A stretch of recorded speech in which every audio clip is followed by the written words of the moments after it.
കാര്യം പറയും. ഇപ്പൊ ഈ രാത്രി ഇങ്ങോട്ട് വന്ന എന്തിനാ? ഫോണിൽ സംസാരിച്ചപ്പോ ഞാൻ പറഞ്ഞിരുന്നല്ലോ നേരിട്ട് കാണണമെന്ന്. എന്തായാലും ഈ രാത്രി തന്നെ MLA എന്നെ കാണാൻ വരുന്ന ഞാൻ കരുതിയില്ല. എനിക്കിപ്പോ രാത്രിയും പകലും ഒക്കെ ഒരുപോലെയാ മാഡം. നന്ദുവിനെ കണ്ടെത്താനുള്ള അലച്ചില്. അതിന് ഇങ്ങോട്ട് വരുന്ന എന്തിനാ? നന്ദു കാണാതായതിന്റെ പുറകിൽ മാഡവും മാഡത്തിന്റെ ആളുകളുമാണെന്നുള്ള തോന്നൽ ശക്തമാവുക.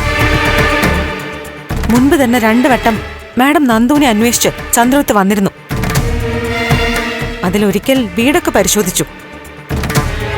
നന്ദുവിനെ എവിടെ ഒളിപ്പിച്ചാലും കണ്ടുപിടിക്കുന്നൊക്കെ വെല്ലുവിളിച്ചു.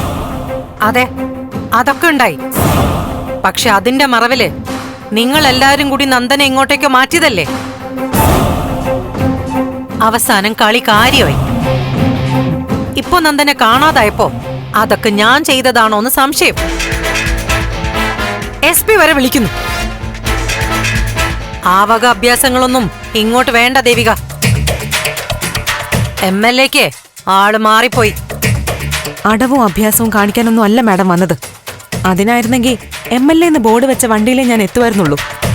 ഇപ്പം ഞാൻ വന്നിരിക്കുന്നതേ നന്ദുവിന്റെ ഭാര്യയായിട്ടാ, മാഡത്തിന്റെ കമ്പനിയിലെ പഴയ ജീവനക്കാരിയായിട്ട്.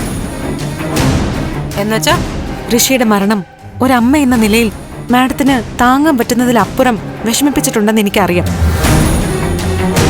പക്ഷേ മാഡം, നന്ദുവാണ് കൊലയാളിയെന്ന് കരുതി അതേ നാണയത്തിൽ പകരം തീർക്കാൻ നിൽക്കരുത്. നന്ദു അങ്ങനെ. നീ എന്തൊക്കെയായി പറയുന്നേ? ഞാൻ ആരെയും പിടിച്ചു വെച്ചിട്ടൊന്നുമില്ല. പകരം വീട്ടാൻ മാഡം ഏതറ്റം വരെയും പോകുന്നൊക്കെ മറ്റാരെക്കാളും നന്നായിട്ട് എനിക്കറിയാം. അതുകൊണ്ടൊരു മത്സരത്തിനോ വെല്ലുവിളിക്കോ ഒന്നും ഞാനില്ല. എനിക്ക് നന്ദുവിനെ കുറിച്ച് അറിയണം. മാഡത്തിന്റെ ആൾക്കാരാണ് നന്ദുവിനെ തട്ടിക്കൊണ്ടു പോയതെങ്കിൽ മാഡം ഇടപെട്ട് നന്ദുവിനെ മോചിപ്പിച്ച് എന്റെ അടുത്ത് എത്തിക്കാൻ സഹായിക്കണം. ദേവിക, എന്നെ ദേഷ്യം പിടിപ്പിക്കാതെ പോകുന്നതെന്ന് നിനക്ക് നല്ലത്. എന്റേതായ പ്രശ്നങ്ങൾക്ക് നടുവിൽ പുകഞ്ഞോണ്ട് നിൽക്കുക ഞാൻ.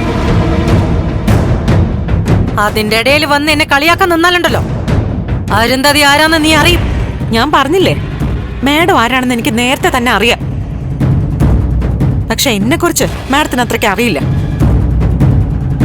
അനാവശ്യമായൊരു പിടിവാശിക്ക് നന്ദുവിന് എന്തെങ്കിലും സംഭവിച്ചു പോയാൽ ഞാൻ വെറുതെ ഇരിക്കില്ല. ഇതിനൊക്കെ എന്ത് മറുപടിയാ ഞാൻ തരേണ്ടത്? മലയാളത്തിലാ ഞാൻ ഈ പറയുന്നേ. നന്ദനെ കുറിച്ച് എനിക്കൊന്നും അറിയില്ല. അറിയില്ല എന്ന് വെച്ചാ അറിയില്ല. ശരി മാഡം, ഞാൻ ഒരിക്കൽ കൂടി വരും. അന്ന് മാഡത്തിനെ കൊണ്ട് പലതിനും ഞാൻ ഉത്തരം പറയിപ്പിക്കും.